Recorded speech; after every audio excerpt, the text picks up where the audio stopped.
this country is wrong. Why can't you stand that and say with that? Maybe you can. Would you be willing to stand by me in a press conference or in an individual interview and talk about this issue that is larger than Austin at this point? God rest the beautiful young man's soul that would have been one of our strongest voices if he was still alive today.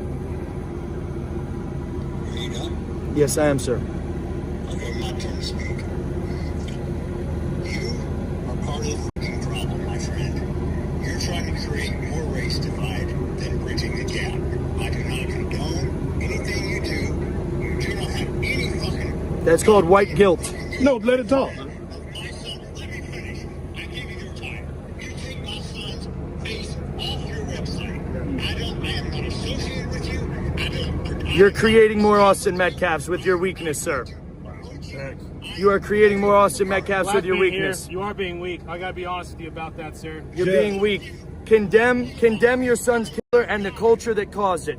Hey, Jeff. That's the problem. You've been submitted. Hold on, hey, Jeff. You've been submitted. I'll handle it from here. I'm back. My bad, y'all.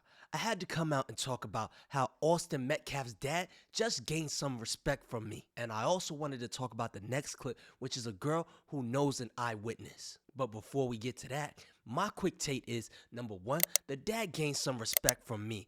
At first, I thought this situation had everything to do with race. And I still do. But this clip allowed me to be open to the possibilities of being wrong, only when it comes to the Metcalf family. Respectfully, maybe the boys were just bullies. Maybe they weren't future Proud Boys. But this is a race issue, black people. This is a race issue. They can say it's not a race issue, but remember, they never see color. I only see one race. Ugh. The human race. Such bullshit. Even though they say things like black on black crime. Black on black crime. Why isn't it just American on American crime if you don't see color? Get him. When something goes wrong, why do you refer to it as black culture? Why isn't it just American culture? Get him. The culture of mass shootings, the culture of standing your ground, the culture of the Second Amendment. Get him. The culture that spends $800 billion on a defense budget. Oh, we got money for war, but can't feed the poor. You want to fix black culture? Take some of my fucking tax money and invest in it. Huh? Oh, they quiet now. Sounds about white, I swear. That's why I love this country. Cause y'all all full of shit.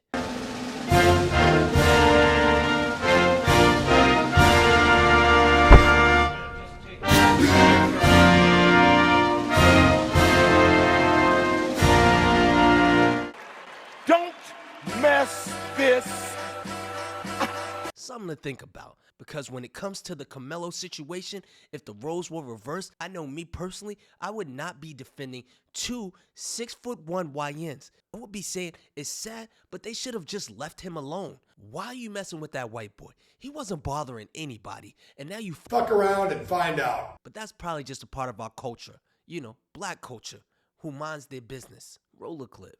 What is your opinion on the Austin and Karmelo situation? This situation actually happened 6 minutes from where I live. Karmelo Anthony fatally unalived, I can't say the word, but Austin Metcalf. They were both 16 and it was at a track meet. First, I want to say I think the narrative that a lot of people are running with is absolutely disgusting, and they're trying to bring race into something where it has no place in, and a lot of people are trying to paint Karmelo as a thug and he had a ghetto upbringing, XYZ. He was raised in a two-parent household in Frisco, Texas. He got a Mercedes for his birthday. He came from a very affluent family. So just because of his color, I hate that people are trying to run with that narrative. It's gross. A lot of people are also saying that it was all premeditated and he brought a KNIFE for the sole purpose of unaliving Austin. That is also not true. By the way, I know all of this because I work with a kid that his best friend was standing right there and watched everything happen. Karmelo Anthony walked over and sat under Austin Metcalf and his twin brother's tent, and there's no reason for Karmelo to be over there because he went to an opposing high school, so I'm not sure for that reason. Austin asked him to move. Karmelo said no. Austin asked him again, and Karmelo said, make me move. So Austin picked up Karmelo's phone and shattered it, and then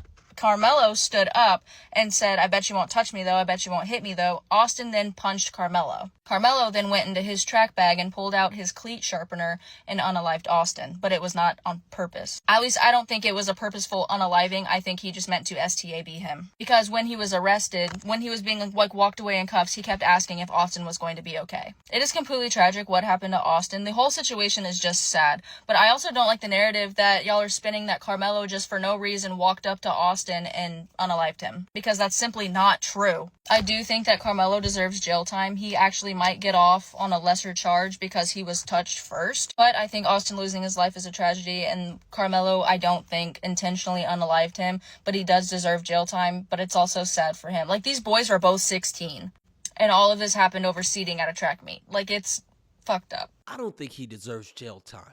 It's crazy to me how everyone in Texas is all about stand your ground and self-defense until that person doesn't look like me. This case is racially charged, and stick with me here. If the roles were reversed, if Carmelo Anthony was 220 pounds with his twin brother, picking on a white kid, putting hands on a white kid, and he got unalived, y'all would say that he got exactly what was coming to him, and if he would have kept his hands to himself, he would still be here today. You can't tell me that race isn't a thing because it's in my TikTok comments, and I've seen hundreds of comments on Facebook. So if you flip this scenario and Carmelo Anthony was the aggressor in this situation and your opinion changed, you are racially biased. And to the white people in my comments calling me a white savior, God forbid I have empathy. If you're RICS, just say that and move on. In my last video, I said I didn't know why Carmelo Anthony was sitting under that tent. Turns out it started raining, and Carmelo got permission from the coach. That's not even his school. He got permission from a coach to sit under that tent. Granted, it's free seating, but he got specific permission. And don't get me wrong, it's absolutely tragic that Austin lost his life. His parents lost their son. No parent should have to ever lose their kid. But it makes me think, what would have happened if Austin and Hunter would have left Carmelo alone and not talked to him? Not approached him, not instigated a situation and then escalated it by putting hands on him.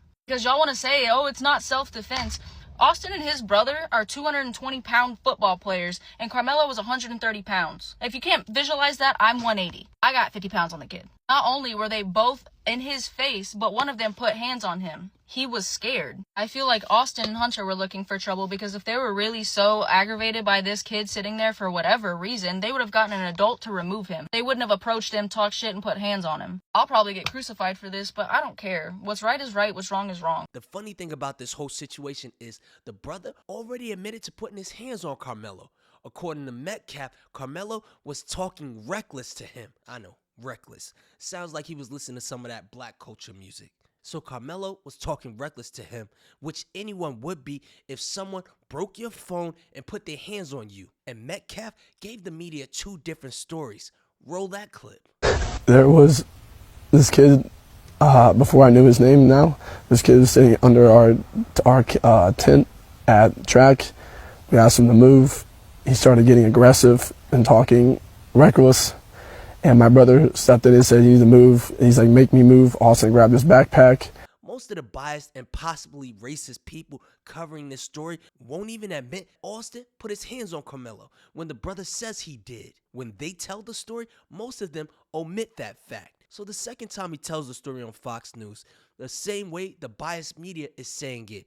This kid, I tried to whip around as fast as I could, but I didn't see the stab. But then I look at my brother, and then I'm not going to talk about the rest. So yeah. Just that's just what I saw, and I try to help him, but we come back, we sit down, and this kid said something behind me. I've never met this kid in my entire life. I never knew who he was. Said something just inappropriate and uncalled for, and I turned around and asked him who he was. He started getting really aggressive. My brother stepped in. He started being, how he always is with me, just brothers, just having my back. And things started getting more higher intensity. And the kid said some aggressive stuff, reckless stuff. And also tried to handle the problem. And he said Carmelo started talking to him, and he started talking reckless first. And you can replay it. He doesn't even admit his brother put his hands on him. And when it comes to Metcalf's father believing his son's story, I gotta be honest with y'all.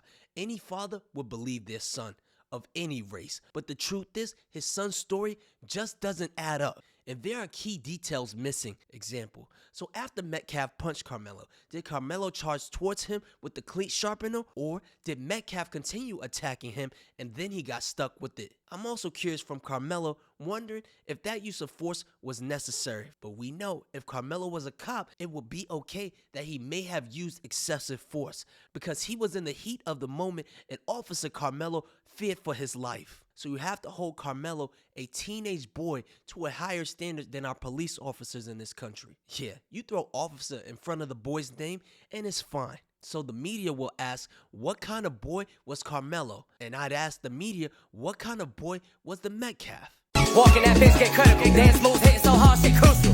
Walking that bitch get critical, dance moves hitting so hard. Notice the Budweiser on his wall. My parents would never allow me to have a butt poster or a beer company on my wall. I'm just saying.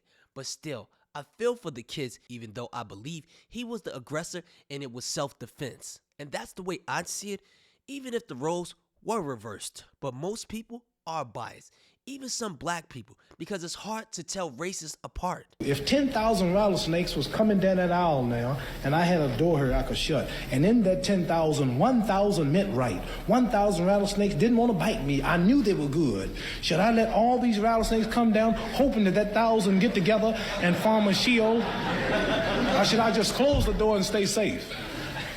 I'm out.